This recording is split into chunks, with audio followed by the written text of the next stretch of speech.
Hey everyone, it is the every other Saturday, whatever that is, and it's Behind the Couch Saturday. I guess that's what we could call it, Behind the Couch Saturday. How are you, Dr. Scott? It's a good Saturday, and I'm not behind the couch in a fetal position. That's good. Anytime I'm not in a fetal position, that's wonderful. Man, that's a win for today. Well, hey everyone. Hi, Kelly, Desiree. Thanks for joining us. Dr. Carnow.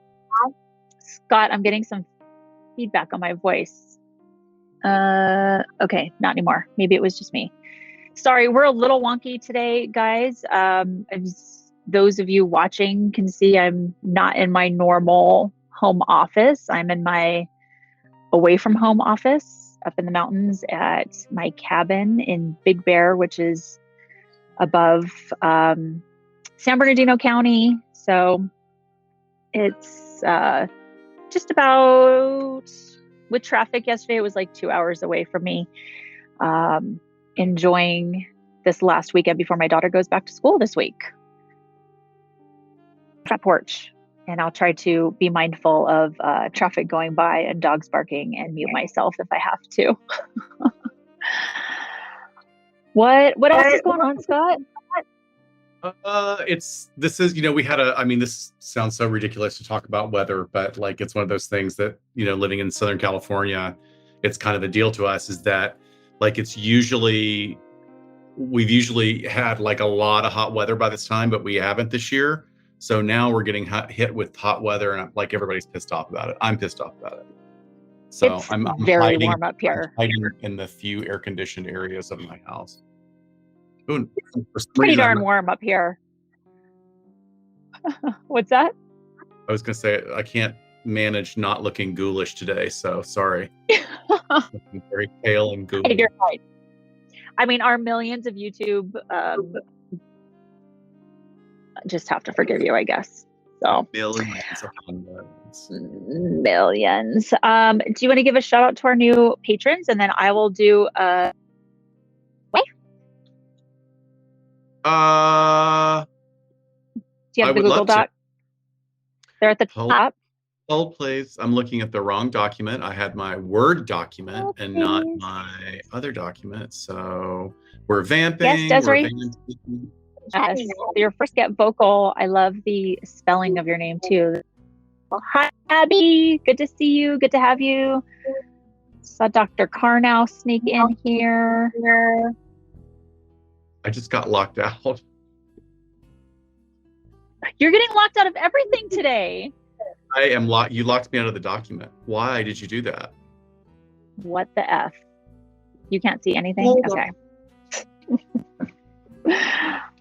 That's so weird.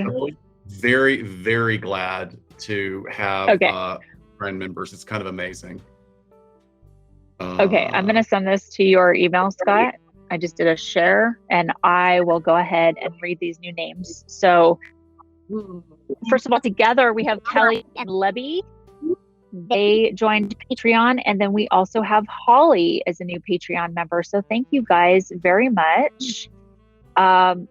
So hang on, there's a big truck.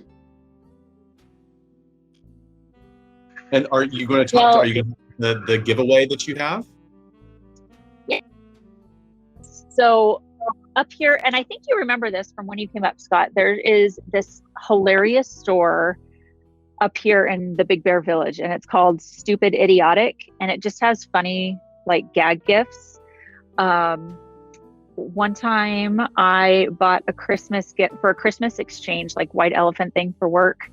I bought this pack, and it was signs for you to keep in your car during traffic, so you could hold them up to people as you're driving by, and it was like, "You're an idiot," or "Hey, you're kind of hot." It was just super funny. I love that. Al, that's been on the show for our Exorcist episode, has a miniature battery-powered megaphone that he when he's driving home at night from dinner or something, he just like shouts random things. Like there was people at a bus stop. He's like, "Check the schedule. The bus will be along at the scheduled time." Just a 4 to 5 minute wait. Oh my God. Just the weirdest things. Like, I love that he can entertain himself. I would love that. So we were in the village this afternoon and I found this and I thought, I'm going to buy this for our giveaway today. So it's ice molds and it's brains. And I'm a Patreon member that wins our giveaway instead of some piece of merch. So I'll throw stickers in there too.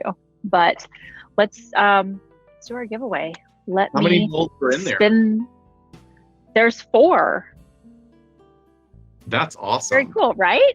Isn't it kind of cool? All right, so let me spin our name wheel here.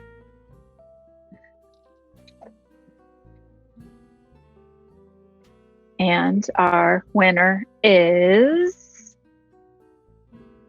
Janelle. Janelle with a J. Janelle, I will reach out to you on Patreon and congrats. That's awesome. You get something kind of cool and a little bit funky, just like our podcast. That's our new mantra. So, here's something new that's happened today to me that has not happened before. I got banned from Facebook for posting something.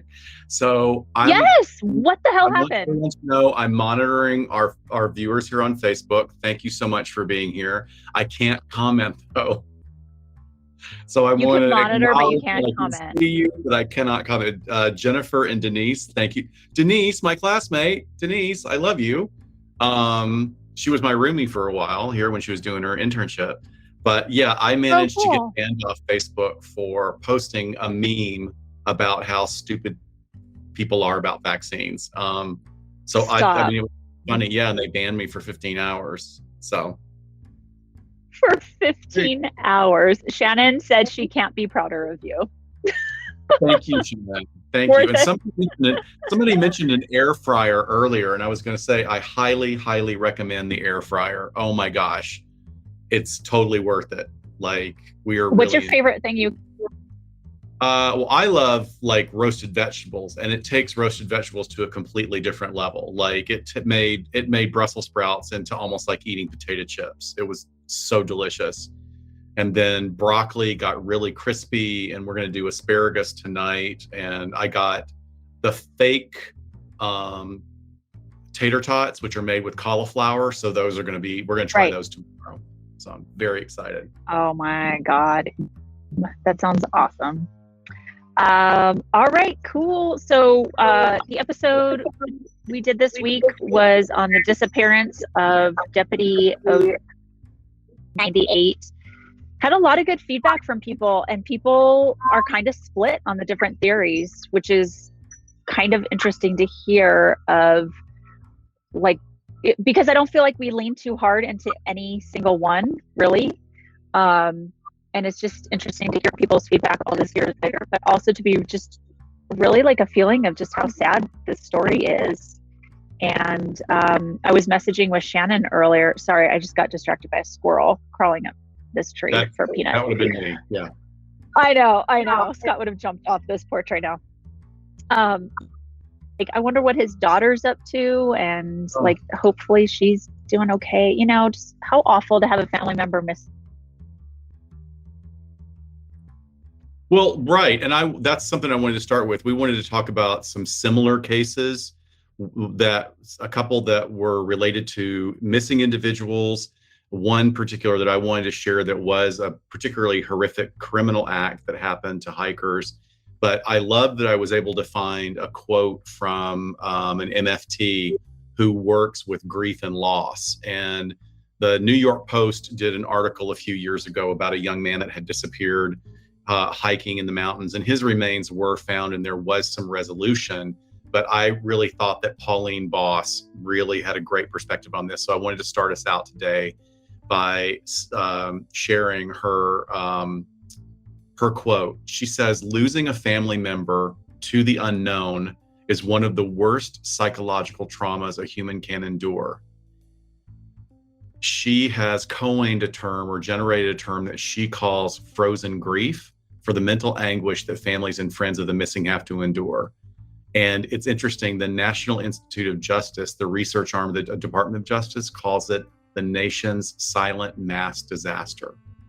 And that's so powerful. It is. And like, it's something that like, it absolutely is silent because we don't talk enough about this. I mean, think about how it relates, not just like we were talking about hikers and disappearing in sort of public areas, but this completely overlaps with our episode on the House of Horrors, where, you know, this serial killer was just taking out a woman of color one after the other, and because they were marginalized, members of a marginalized community, they were silent. Nobody ever knew what happened to them. They were just like, oh, well, she was a drug user, so she disappeared.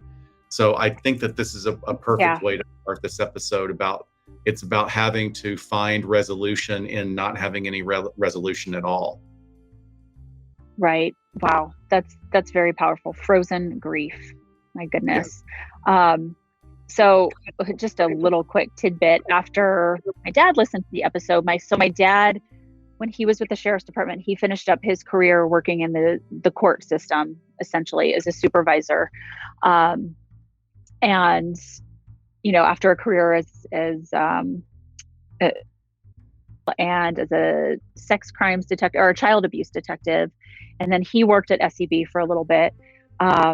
But he said that Deputy Aujay used to work overtime for him at the courts, and that he just loved to kind of, you know, get the overtime and work there every once in a while. And I thought, gosh, of course he did. Like, of course he crossed paths somewhere, you know, and early before my dad retired in like 1996, but Aujay went missing in 98.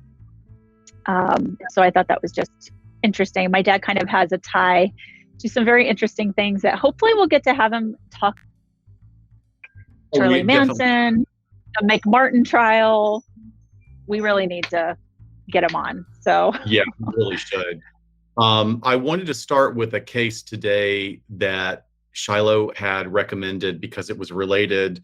It's eerily similar in some ways to Aujay's disappearance.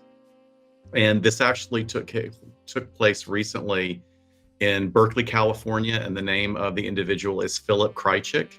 And he is a Berkeley, California resident who was known for being, being an ultra marathon runner. And thank you, Dr. Shiloh, who surreptitiously just typed on our shared Google document that this was suggested by one of our listeners, Heather. Heather, thank you so much. I really do appreciate you guys like being so interactive with us and giving these suggestions, because this is just absolutely tragic. The story that you gave us is another one that's so tragic. He was a 37-year-old married father of two. He was an ultra marathon runner. For those of you who know about that or who don't know about that, ultra marathon runners are in a completely different level of physical fitness and physical challenge, much like Aujay. I mean, I don't know if Aujay actually fit the ultra marathon, but I know he did he was going to do a 27-mile one or something like that. So the ultra marathon run drove for even further. Well, he was getting ready to do a 100-mile trail run. But yeah, I mean, a marathoner is enough. And no, Shannon, I could not do anything like that. Like running is torture to me. It's the worst thing ever. I don't know how I ever passed the academy, but an ultra marathoner like blows my mind. Well, I would say this about ultra marathoners is you actually, aside from, I mean, you can do many sports or athletic activities and not necessarily have the optimum body for it, and you'll be okay. You cannot be an ultra marathoner without having the right length of stride, the right hip shape, the right body type. It just doesn't work. At least that's what trainers have told me. So anyway, this 37-year-old father of two, he had started his run, and they found this information from his, not a Fitbit type, smartwatch application, 10:49 a.m. on July 10th at the Moeller Ranch staging area. So he left his cell phone in his car, and he just disappeared. His wife reported him missing about 4.5 hours later because he was only going to be gone for a specific amount of time. Now, where I'm going to loop together what seemingly sounded like an old man talking about weather, I'm going to loop that into here is because California is having, even though we had a mild beginning of the summer, there are areas of California that are having record number heat waves right now. And where he was running was actually one of those places. So his body was found 24 days later, not far from his regular running path. I mean, it was in a remote area, but it really wasn't that far off the path. And it actually wasn't even that far from the freeway. But just like you were saying in our episode, right, where people are found. Really, really bad. And of particular, I mean, the evidence that comes from this, I think, is really telling. This is something that is really interesting, is that when they recovered his remains that was found on an animal trail, what he had done is he had found a trail in a sort of thicket of trees, and he had apparently laid down or fallen down under one of the trees. And it wasn't actually a hiker's trail, it was an animal's trail. You know, many original sort of indigenous roads and natural roads across any rural place in the world are first carved by animals, because animals will find the easiest path through a mountain pass or a wooded area. So it sounds like he got confused and found his way there, and then just died of a couple of complications. So what they were able to do is they got his smartwatch, and they were able to pull data off of his smartwatch, and they were able to find out that he started out his run really well, and he reached a top speed of 12 miles an hour, which of course would make my heart explode, and I would just topple over probably 30 seconds. Yeah. So he went straight through for 45 minutes, and then something happened. He slowed down, and then he resumed the pace for a short time, and then he really slowed down to walking speed. So what they were able to do was pull data off the phone, including heart rate, and maybe, I don't know if he was on an Apple Watch, which had EKG or ECG information, but they were able to find that he probably was experiencing some sort of heat-related he was probably experiencing some sort of heat-related distress, as July 10th was one of the hottest days on record for that area. And when they found his body on the 3rd, which was about a month later, there was no indication that he had taken any water with him, or if he had water with him, he had lost it. There was no source around it. So the experts and doctors looking at this are thinking that it was a combination of athletic stress, high heat, and dehydration that contributed to delirium. And so he just started wandering. Like, if they look at the path, and it's like very dedicated path that he's running on, then he has these two incidents where he loses speed, gains speed, loses speed, and then it all kind of falls apart and he's wandering. But it showed actually that he died very quickly. Like, he was already dead by the time his wife called in the missing persons report. Wow. So very, very sad. There was no in that area. I'm sorry. No, I was just going to say, there's been so many fires raging up there as well, and the air quality mixed with the heat has been horrific, to where the studies are now coming out where the rates of COVID are spiking up there because of the particles in the air are making it difficult for people's lungs to function. Right. And so, gosh, I wonder if that's all kind of contributing to this as well. But how awful. Yeah, it's very sad for his family, 2 very young children. It just really, really sad. I mean, I would say in this case, as opposed to OJ's, is at least there was resolution. Like, they know what happened. There are some questions that were answered. They know where the body is. They were able to say their goodbyes. And, I know you have a case that is another one about that wasn't resolved so easily. And then we have a couple of other ones that I want to talk about that veer into a little bit of weirdness, but the weirdness, I think, is understandable given the context of how big our country is and how many actually wild spaces we still have in this country. Yeah, that's kind of hard to fathom at times, but I love how you have the creepy wind chime in the background. I actually had to take that giant wind chime down because it was right here and it was bonkers, but I'm excited for you to bring the weirdness in a moment. Always bring weirdness. Yeah, exactly. So I thought it would be really interesting to cover an actual consultation that I did with a missing person. This was super interesting to me, not something that I get to do on a regular basis. But a few years back, and I am de-identifying this as much as possible. I think there's some factors that are important to consider for kind of the little case conceptualization that I'm going to run you guys through here to kind of ask the audience what they think happened. But so I'm going to be vague on some points, and that's why, if you guys are like, wait a minute, give me all the details, but I really can't. So a few years ago, I was contacted by a law enforcement agency, and they had a missing person that they essentially wanted some professional guidance on what sort of possible motivation for that person to go missing, or I thought the outcome might be based on the limited information that they had, because they weren't able to really come up with anything. And this was a relatively small town here in Southern California.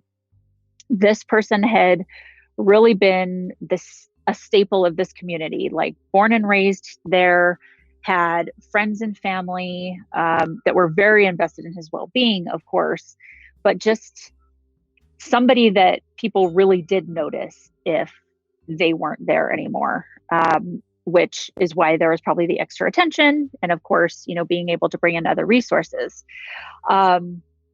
It was a man. So I think that's important to say the sex here, just for some context, because it can play into the psychology a little bit. He had been married for a number of years.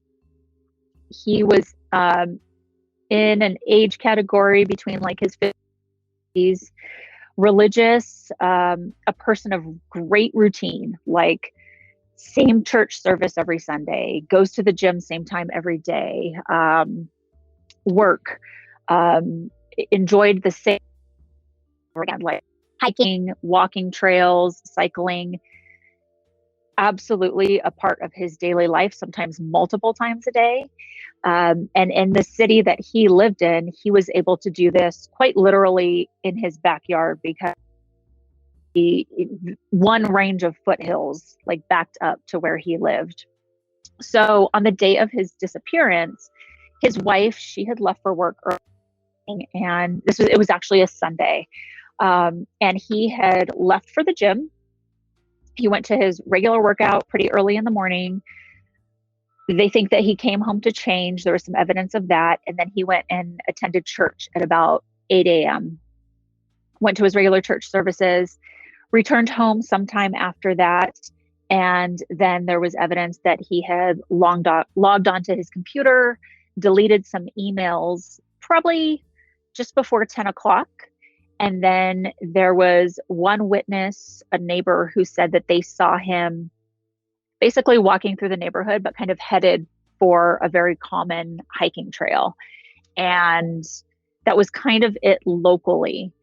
However, I'm sorry, Shiloh, I just want to ask you, because I'm looking at the notes, but was that like a hiking trail that was one where you needed to prep? Or is it like sort of a low impact one? Or what was like the difficulty rating of it? Do we know? Great question.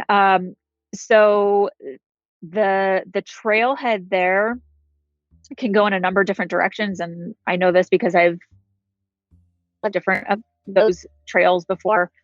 One of them, there was a few years ago, my husband and I did the 6 highest peaks of Southern California, spring and summer of that year.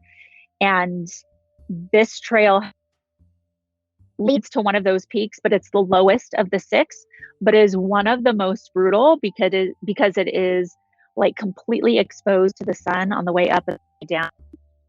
And it's just steep and just shitty and awful. That was one that got out of the way at first, but it also can lead to, some easier trails, some easier loops. But even that, if let's say you go to the summit on that one, it's not like a, 10-hour, 15-hour hike. It would be more like a 6-hour hike.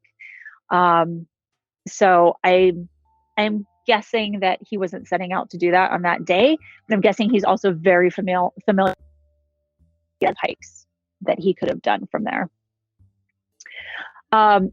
So it's interesting because sometime in the afternoon of that day, there was a reported sighting of this subject at a restaurant in a city about 15 miles away where he was known to frequent.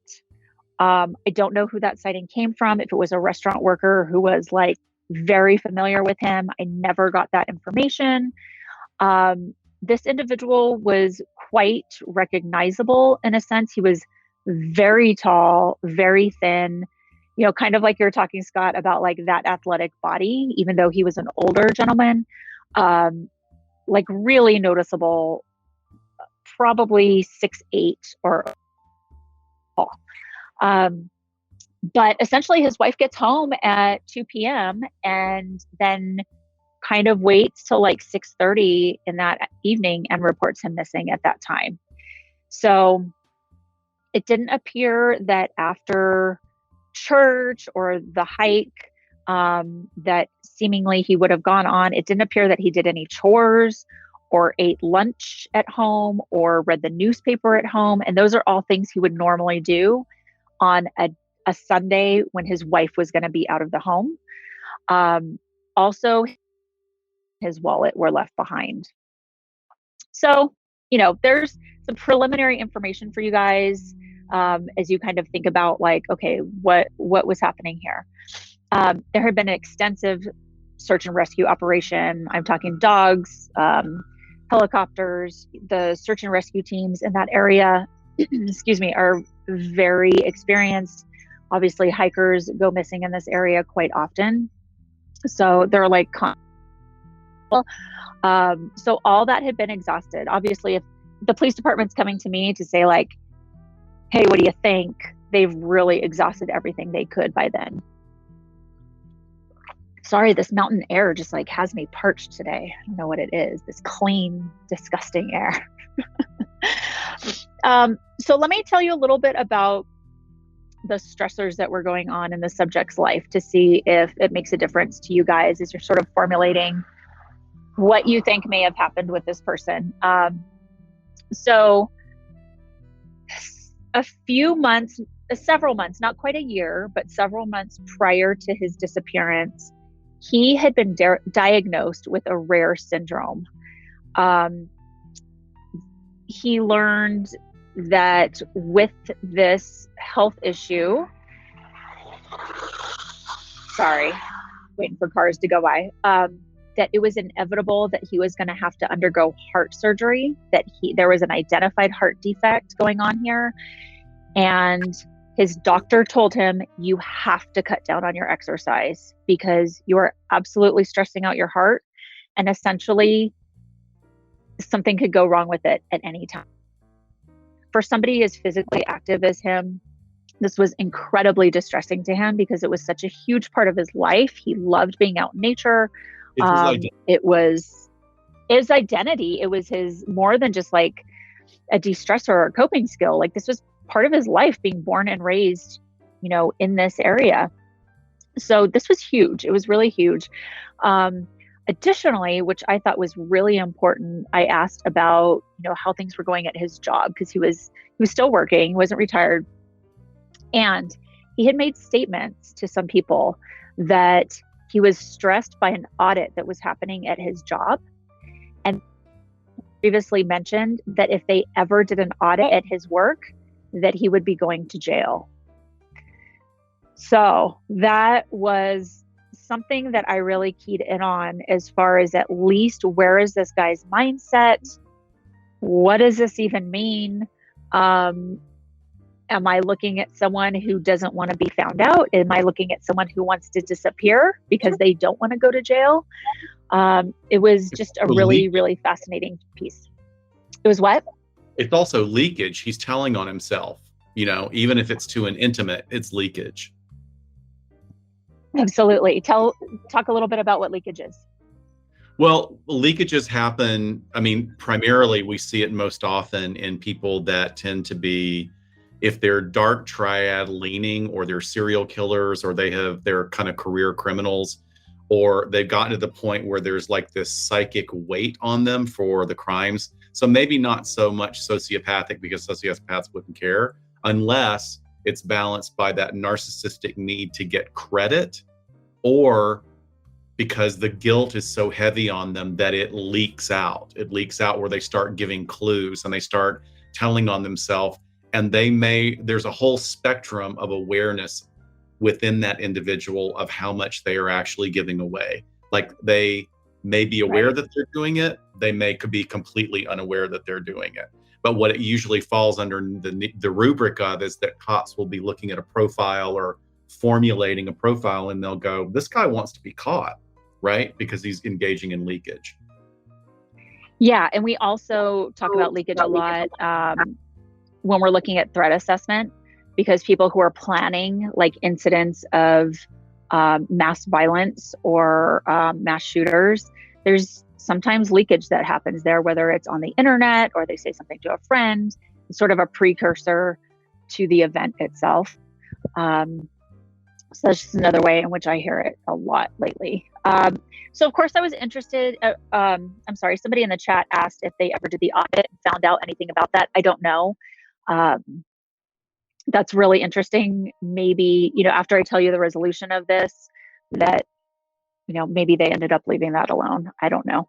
But as far as his mental health history, I was really interested in that as well. And I was able to find out that he had actually started going to therapy a few weeks before he went missing, but stopped pretty abruptly. It sounded like he had made some statements to family that basically he didn't think it was doing anything for him, and he wasn't happy that the therapist kept asking the same questions over and over again. So I don't know if if the therapy wasn't adequate, or if he wasn't really ready to be there and wasn't meeting the therapist where they needed them to kind of explain him. That's always difficult to tell, as in postmortem. You can't tell.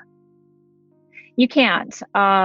And I actually ended up consulting with an expert in the syndrome that he had been diagnosed with. I reached out and contacted an RN who was an expert in that particular diagnosis. And I wanted to know if there was anything psychiatric that was linked to this diagnosis at all. And she was really great. She said that there wasn't per se, but of course, we talked about the fact that anyone who is recently diagnosed with something that serious is going to be suffering from the normal anxiety and depression that you would feel if you have just learned this news about yourself, and if it's going to alter your lifestyle greatly. So there were some interesting things that I noted in my assessment, from what I learned about his friends and family.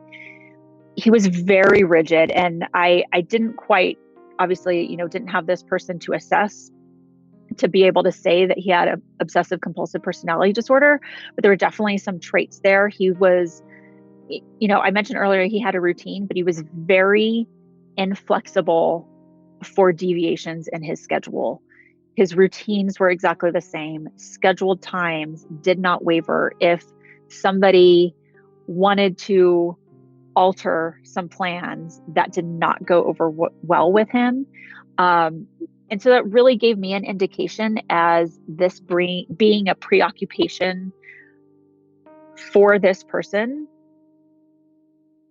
a sense of control at all times. And I thought that was really important, as far as, what if you're a person who lives within these parameters, which is fine if it works for him, but then you learn a couple of things are wildly spinning out of your control. Like, what kind of headspace are you going to be in? Oh, that is going to be huge. I think that you made a very, very astute observation, because if we take this to more of a micro level of just everybody having their own innate virtual toolbox for coping skills for anxiety and depression, we all have it, whether we know we have it or not. And for many people, especially men, like, the go-to is exercise, which is great. Exercise is incredibly good for us. However, if that's the only tool you have, and then you blow out your ankle or you throw out your back, you are going to be suffering psychically. You're going to have emotional discomfort. You're not going to know what to do with yourself because you can't go out and get your dopamine and serotonin fix by going out and exercising. So that's the micro level. Now let's escalate it to the actual diagnostic level of OCD. He needs to do this in order to comfort himself. It's not just about getting the chemical flush. Every part of the individual's day who is diagnosed with OCD needs their routine in order to maintain any kind of sense of self, any sense of identity, any sense of comfort. So I think you're absolutely right that clearly this was all he had. If everything else is spinning out of control, of course he's not going to listen to the doctor with the warnings. It's like, no, I have to do this. This is all I have. Right. And I could see him saying, well, if this is going to stress my heart out and I'm going to go out this way, then okay, like I'll sort of leave it up to or whatever. And he's kind of doing something he loves. And if it is to his detriment, then, maybe he was willing to go. There was no prior known suicidal ideation in his life at all. That was not something that had ever come up or that anyone had any indication of. So I just wanted to add that in there. But of course, I started thinking this way and looking at, where he fell as far as risk for suicide. And Scott and I talked about this at length in our episode last week. But just demographically, if we look at who is most at risk for suicide, he really hit the three major areas. He was a man, he was white, and he was in that age range of 55 to 65, which I think until a few years ago was the highest age range. I believe it has dropped down to the 45 to 55-year-old age range. It's getting lower, and we're seeing it spike in a lot of different areas. But for years, the 55 to 65 age range sort of held the standard for being highest at risk for suicide. So just demographically, by default of who he is and where he is in his life, those were high risk factors. Additionally, I had to look at the fact of the anxiety and depressive symptoms that were stemming from really two primary situational triggers, the work situation and the health situation.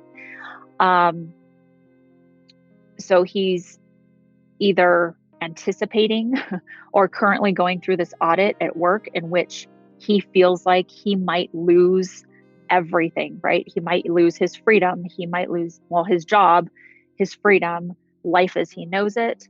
That is incredibly stressing. And Scott and I know that very well from working with offenders who are looking down that long road of the criminal justice system. And we worked many years with just folks who were in that situation. It is incredibly important to assess for anxiety and depression and suicidal ideation all the time with them, especially if they're just sort of normal members of society who have regular jobs and have families and are part of the that haven't been in and out of jail for their entire life, where it's their first offense and their freedoms are probably going to be taken away for a long time. And with an audit, oftentimes that is something financial. It's something that's a federal crime. And so you're looking at very long prison sentences. But I thought the bigger issue was the medical issue. The fact that he had all out that a CT scan had to be moved up, and it was actually going to occur the day after his disappearance, which I thought was important. But I think that also meant his surgery was going to be moved up in time. So, this is quite distressing. This can put somebody in crisis. Not only they feel like this situation is happening, but now, oh my God, I don't even have time to wrap my head around it. And things are starting to move a little bit faster than I anticipated. And this may be the what last does that time mean? I do this. Totally. Yeah, absolutely. I'm losing control and the window is getting smaller and smaller. So a little side note, also information about suicide attempts. Most often times they are planned and given much aforethought by the person. That I felt were there in this case were stopping the psychotherapy treatment, possibly, planning on disappearing on a day that he knew his wife was going to be at work and he was not. One last time, the timing coincides with that medical appointment that was coming up. Perhaps if the sighting was last meal at a favorite restaurant, those things are kind of symbolic. Given all of the information that I had, obviously, I didn't know the credibility of this witness at the restaurant, but if I took that as fairly credible, basically my opinion that I gave the police department was that I thought that he had likely died by suicide, possibly on a hiking trail, or which was kind of his comfort area, but maybe outside of the area from where he lived. So if he had, the area where the restaurant was, I should say, some wonderful hiking areas over there too. So I thought maybe he doesn't want to do it in his own backyard per se. Doesn't want to be where people, his neighbors and friends and everybody are going to go up and look for him. Even walking to the trail was kind of a ruse. Maybe he wanted a neighbor to see him, so they thought he sort of disappeared up there. The opinion that I gave, I didn't have anything that indicated to me that he was an intentional missing, going to start his life over kind of guy. Obviously nothing that I thought was foul play or in terms of that. So the resolution, if you will, is not complete in this situation, but weeks later, his body was found just off the trail there in the city he lived in, where he had been many times. However, the decomposition of his body was such that they couldn't tell what the cause of death was. So maybe his heart had given out. Maybe he had done something to take his own life. Weren't able to tell because of the condition that the body was in. If he knew, so it was a very sad situation. This is complete conjecture on my part, but if he knew that he was that far along, he could have just said, fuck it, I'm going to run until I die.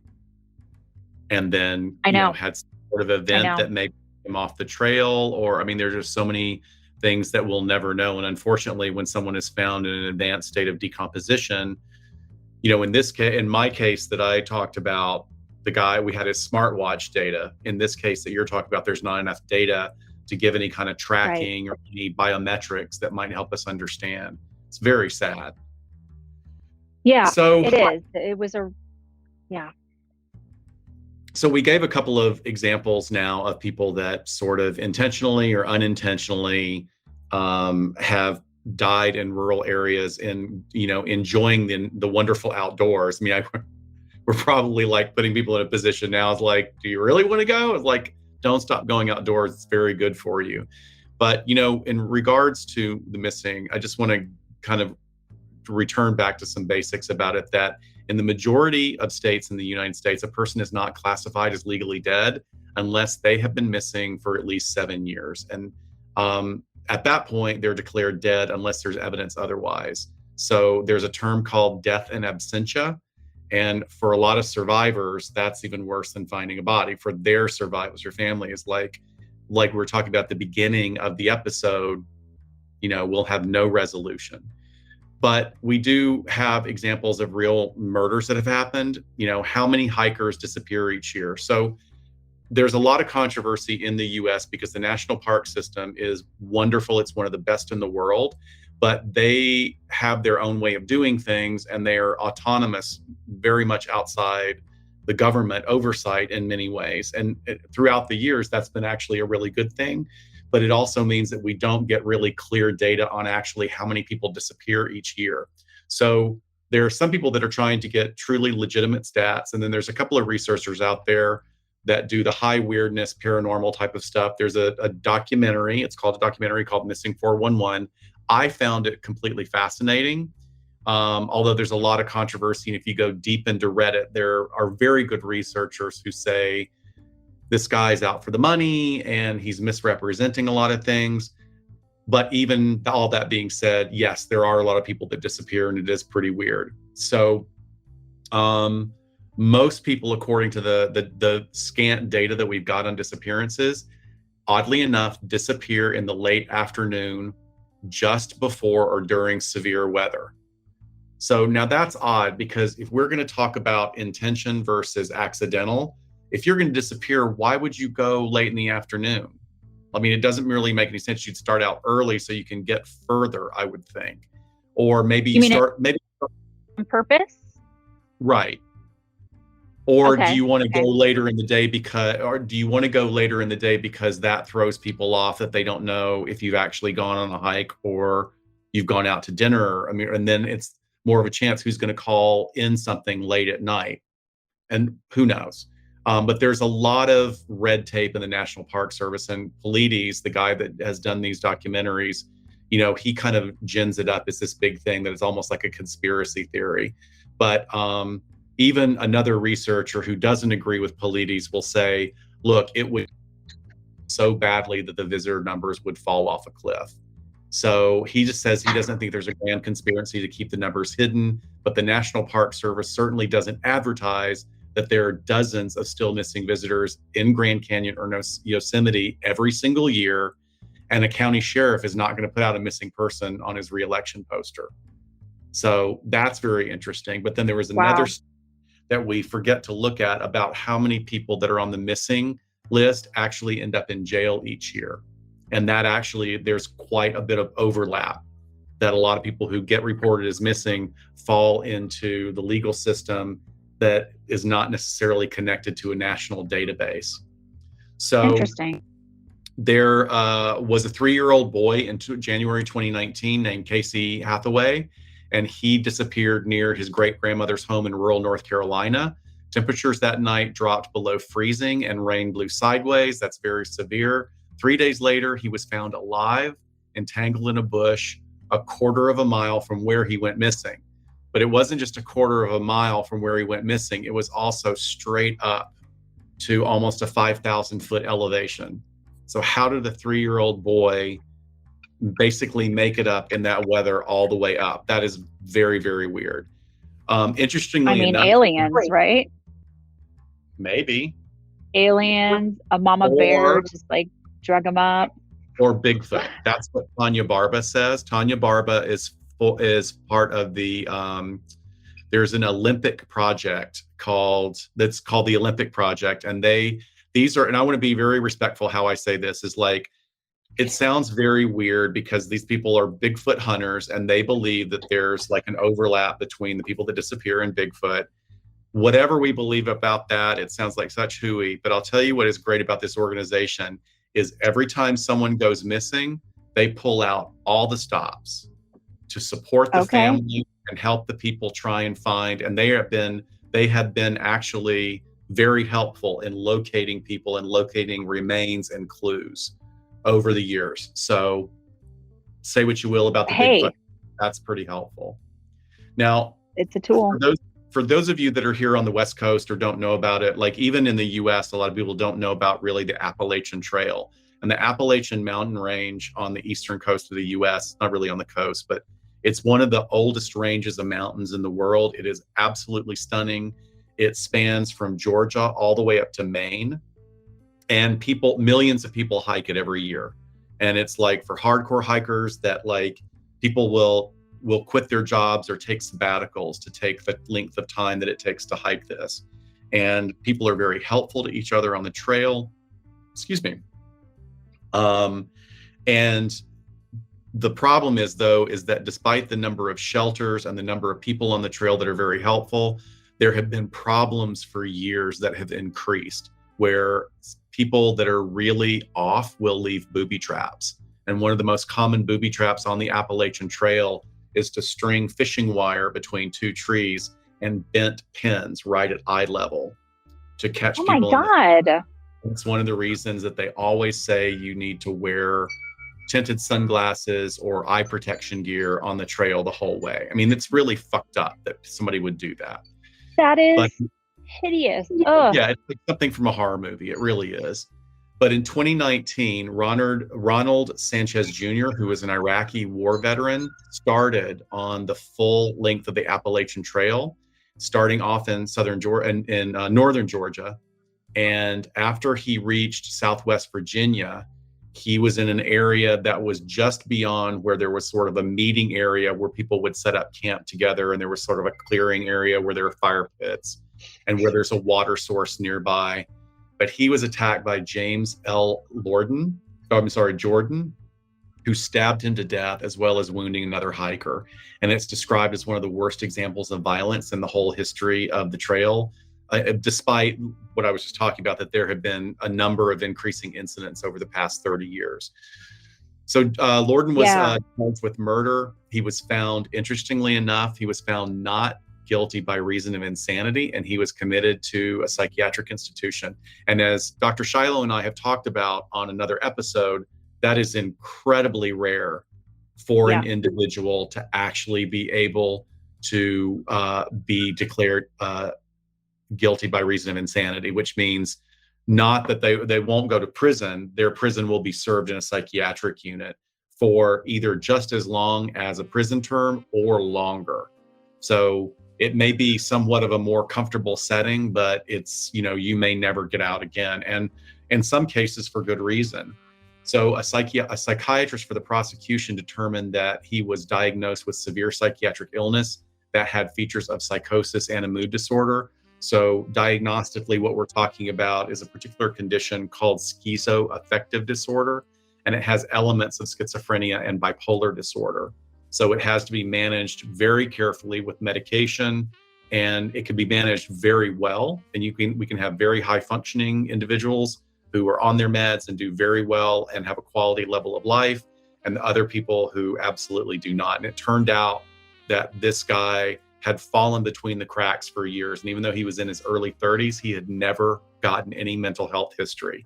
He had been in trouble with the law over and over again, but he had never been on medication. He had never been given a formal diagnosis. So it was interesting that in this particular case, the prosecution and the defense came together and both said, he can't even, he's not even competent to stand trial until we get him stabilized.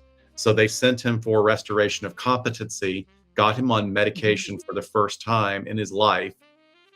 He gets clarity, breaks down, and realizes what he's done. And he's in court, taking full responsibility, but saying, "I'm so sorry.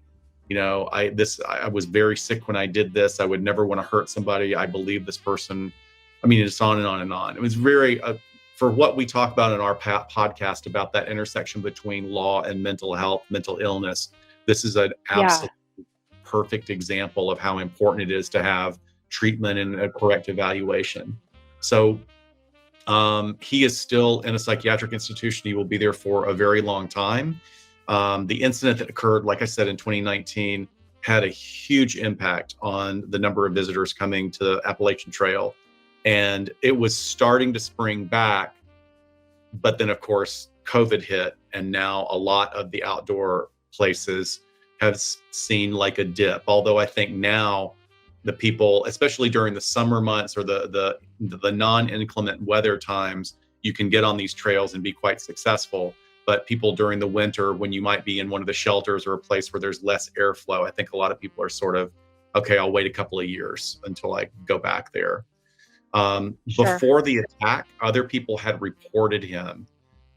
He was known to hikers as being problematic and yelling at people and making threats, like threatening to pour gasoline on their tents and burn them in their sleep.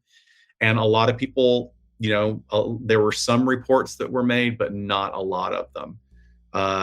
What was interesting is when Sanchez was killed, the perpetrator also stabbed a woman that was nearby while he was experiencing this extreme psychosis. She was stabbed once, fell to the ground, and faked dead, and he left her alone. Then she was able to flag down 4 other hikers who then hiked her out on a 6-mile trail to get her medical attention. And she survived, and interestingly enough, she is still an outdoorsman and still continues to advocate for being outdoors, and is one of the ones that said it was a horrible experience, but it's more important that we all be outside and enjoy what nature has. I thought that was incredible resilience. I mean, I don't know if I'd ever make it out. Absolutely. Just hearing these stories, when you hear about the stories in the national parks, the Malibu State Beach shootings with the series of shootings, but then the man that was murdered in his tent with his 2 little girls with him, like horrific things that could just keep you wanting to be safe in your house forever, or not go out and be vulnerable in these areas in which you have very little protection, really. So good for her. Gosh, what a crazy thing. So be careful. Still go outside, but everybody be careful. Yeah. You mentioned a veteran that was on the trail, and I really just want to check in with folks, and not check in, but hope everyone's doing okay. I know our military friends and Afghanistan veterans have had a very rough week. I want everyone to know that we're thinking about you, and know that it's been very difficult and a lot of feelings, a lot of emotions that are completely valid in a lot of different ways. So it's been really hard times. Yeah, everybody, we just want everybody to take care of themselves. We want to honor the people that have chosen these difficult careers and challenging careers. This is what that sacrifice is about. And it's a complex situation. It didn't start 2 months ago. It started 20 years ago. And, I know that people forget is that we are still dealing with the sequelae of decisions that were made 2 decades ago. Yeah. Interestingly enough, one of the young men from Southern California, one of the servicemen who died, was only 20 years old. So he would have, he is framed by 9/11 and this incident. And I think that, to me, is just one of the saddest things I've ever heard, that like his birth and death were prescribed not by who is currently in office or who was in office last time or the last time, but from decisions that were made a long time ago. Right. I mean, gosh, in a few weeks, it's going to be 20-year anniversary of 9/11. Yeah. That's something to think about. Wow. Like we've said, there's a lot going on. We keep saying, and I will say it ad nauseum, ad infinitum, that we all have to take care of ourselves in the best way that we can as life continues to unfold. And as I talked about earlier with coping skills and that virtual toolbox that we all have by our side, if you've only got a couple of tools in there, I encourage you to dig down a little deeper and find some things, pull them out, oil them up, sharpen them up. If you need some coping skills for anxiety, I will post some PDFs on the website. I'll send it to you. But please practice them, and don't just hold this stuff in. Talk to people, talk about it. Definitely. All right. I think we are good for today. I'm going to go on with my vacation. You go on with your weekend. Thank you, everyone, for joining us. As always, we are so grateful that you're here to hear us chatter on. I'm sure you saw on social media, and we'll put it out on the next episode, that we decided not to go to the Savannah Crime Expo. So we just had to pull the plug for health and safety reasons. And we are still holding on to doing our Halloween horror nights. We want to stay healthy for that. It's all outside. It's a little bit later in the year. So we're looking forward to doing that as spooky season gets a little bit closer for us. You'll need a mask anyway, so it's perfect. I'm all, what? What's going on in my ear? You can't hear me? Oh, and I know Scott and you talked about next Friday doing a watch party. I think we should put it like 2 weeks from this weekend. Let's do it. We'll do that. We'll announce it next week. Yeah, we'll do Bonnie and Clyde. Awesome. Okay, thank you guys. Take care. Bye. Bye, everybody.